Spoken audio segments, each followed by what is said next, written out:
Well guys, we're on Lake Guntersville, and this is the famous Bassmaster Classic Bridge right here. This is Highway 431 in Spring Creek. I was 14, I was just fishing the Bassmaster Classic here, and the second day of the tournament, I fished here, didn't catch any fish here, and the third morning, as the story goes, I had an overwhelming urge, which was really, I believe, divine intervention that give me that feeling, and I had this image of this video kind of playing in my mind as I was running up lake that morning, and it kept saying turn around and go now, and I kept seeing in my mind the vision of me being under this bridge catching fish.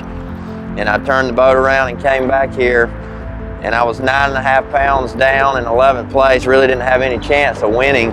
And man, the fish were solid stacked right here in this hole right by the bridge pilings, and then they were back and forth down this riprap area, and made my first cast across the corner of that riprap. Very first cast, I caught a 3-pounder, put him in the box. Next cast, caught a 3-pounder, put him in the box. Next cast, I caught a 7-pounder. When I caught that 7-pounder, I knew then that it was going to be a good day. And it was the year we had just come out with the new Tatula bait cast rods, and the Tatula reel. And I had that on that morning with a regular shallow crankbait, and I caught about 20 pounds really fast.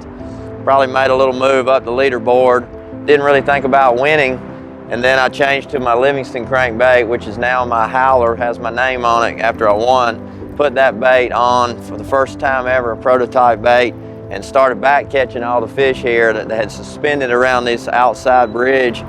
And I made a comeback, ended up culling everything out and catching 29 pounds, 2 ounces, and won by 1 pound even that day in that Bassmaster Classic. And at the time, it was the largest come from behind victory ever in the 44 years of Classic history.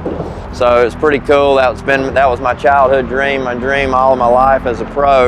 It was my 12th time in the Bassmaster Classic and my 12th chance to win. And that was the day it all finally came to fruition, and it was with the new Daiwa Tatula rod and reel at the time, my new Livingston crankbait. It's really the perfect setup for everything. It helped me, my sponsors, my career overall, and the day I needed it to be great, it was a miracle bridge, so I kind of nicknamed it the Miracle Bridge. Every time I go over it, I look up and say, thank you, Lord, that day was my day, and I caught what I needed to win that $300,000 Bassmaster Classic.